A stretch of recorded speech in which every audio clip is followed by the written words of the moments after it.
काराकाट से देखिए पवन सिंह जो है भोजपुरी के सुपरस्टार कहे जाते हैं, वो खड़े हैं। तो कहीं ना कहीं ये भाजपा कहीं तो वोट काट। पप्पू यादव जी जब वोट काटते हैं तो ये भाजपा का वोट काट लेते हैं, पवन जी वोट काटते हैं तो भाजपा का वोट काट लेते हैं। क्या ये कहीं ना कहीं बरगलाने वाली बातें हैं? ये बरगलाने वाली बात करने वाले जो लोग हैं ना, ये कौन है? ये आरजेडी का अफवाह तंत्र है। इसीलिए मैं बार बार बोलता हूँ। और सीमांचल को पाकिस्तान बनाने की बात अगर कोई करेगा तो उसको करारा जवाब भारतीय जनता पार्टी का नेतृत्व देगा। इस वचनबद्धता के साथ हम आगे बढ़ते हैं। नमस्कार, अभी मैं भाजपा कार्यालय में हूं और हमारे साथ भाजपा प्रदेश प्रवक्ता सुमित शशांक जी हैं। आइए इनसे जानने की कोशिश करते हैं कि बिहार में ये लोग 40 की 40 सीट लाने की बात करते हैं, लेकिन यहाँ पे कई सारे ऐसे प्रत्याशी खड़े हैं जो कि निर्दलीय हैं और कहीं ना कहीं वो क्षति पहुंचा रहे हैं भाजपा को।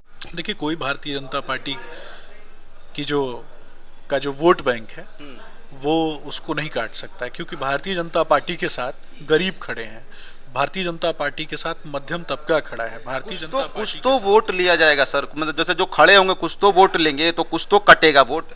देखिए, मेरा स्पष्ट रूप से मानना है और भारतीय जनता पार्टी पूरे परिवार का मानना है कि आज देश जो है ना मोदी के परिवार को मानता है। और मोदी का परिवार कहने का मतलब प्रत्येक उस व्यक्ति के सपनों को जीवंत रखने की लड़ाई, जहां कभी हमने 2014 के पहले इस देश को जिन लोगों ने छोड़ दिया था, उससे आगे ले जाकर आज देश जो है वो स्वर्णिम भविष्य की तरफ आगे बढ़ रहा है और स्वर्णिम दिशा में आगे बढ़ रहा है।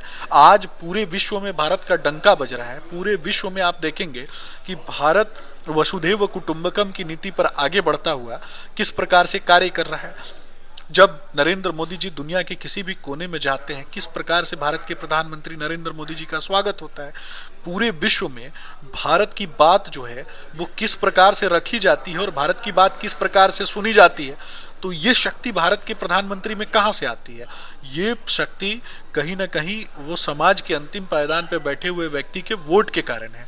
और समाज का अंतिम पायदान पर बैठा हुआ व्यक्ति बहुत अच्छे से जानता है कि उनके बच्चों के सपनों को जीवंत रखने के लिए, उनके आंखों में जो आंसू जब कभी कुछ लोगों ने दिया था, उन आंसुओं को पोंछने के लिए अगर कोई वचनबद्धता के साथ खड़ा है तो वो गरीब का बेटा, मध्यम तबके से आने वाले व्यक्ति का बेटा, दलितों का बेटा, आदिवासियों का बेटा नरेंद्र मोदी जी हैं। आखिर तब जब आप ये सारी चीजें कह रहे हैं तो फिर ऐसा क्यों नौबत आता है कि जहां तहां से लोग भाजपा के विरोध में जो है निर्दलीय प्रत्याशी के रूप में खड़े हैं? पूर्णिया से देख लीजिए, पप्पू यादव को बोला जा रहा है कि उनका मतलब कि जीतना तय है, ऐसा कयास लगाया जा रहा है। काराकाट से देखिए पवन सिंह जो है भोजपुरी के सुपरस्टार कहे जाते हैं, वो खड़े हैं। तो कहीं ना कहीं ये भाजपा कहीं तो वोट काटेंगे। तो मेरा ये मानना है कि आप लोग जो 40 की 40 सीटें लाने का जो दावा कर रहे हैं उसमें कुछ सीटें जा सकती है, इस पे आपकी क्या राय है? देखिए, आरजेडी प्रायोजित अफवाह तंत्र का सबसे बड़ा एजेंडा पता है क्या? निर्दलीय प्रत्याशी में आरजेडी कहां से? मैं बता, पूरी बात सुनेंगे तो आपको समझ में आ जाएगा। आरजेडी प्रायोजित अफवाह तंत्र का सबसे बड़ी समस्या क्या है कि जब वोट प्रतिशत कम होता है तो इनके हिसाब से भाजपा का वोट कम होता है। लोग जाकर के आरजेडी के मुखिया तेजस्वी जी के कान में कहते हैं कि आज हम नहीं जाएंगे वोट करने के लिए और भाजपा का वोट कम हो जाएगा। तो ये इस प्रकार से कहीं ना कहीं लोगों को उल्लू बनाने का काम करने वाले लोग हैं। और पप्पू यादव जी की बात होती है तो पप्पू यादव जी जब वोट काटते हैं तो ये भाजपा का वोट काट लेते हैं, पवन जी वोट काटते हैं तो भाजपा का वोट काट लेते हैं। क्या ये कहीं ना कहीं बरगलाने वाली बातें हैं?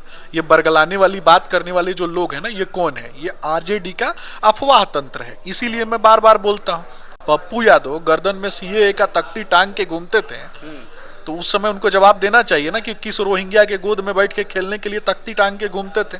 सबसे ज्यादा वोट से अगर कोई हारेगा तो वही हारेंगे, पप्पू यादव। बिल्कुल।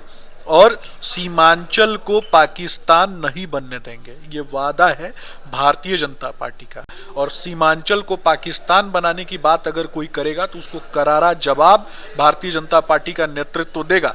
इस वचनबद्धता के साथ हम आगे बढ़ते हैं। अब रही बात किसी एक और व्यक्ति की, तो बिल्कुल, तो उनकी अपनी इच्छा है, आपकी भी इच्छा है, आप भी जाके चुनाव लड़ सकते हैं, आप भी चुनाव लड़िए, किसने रोका है? देश में प्रत्येक व्यक्ति का संवैधानिक अधिकार है चुनाव लड़ने का। जीत और हार जो है ना वो जनता जो है ना वो तय करती है। और देश की यशस्वी जनता जानती है कि गरीब का बेटा नरेंद्र मोदी जी है।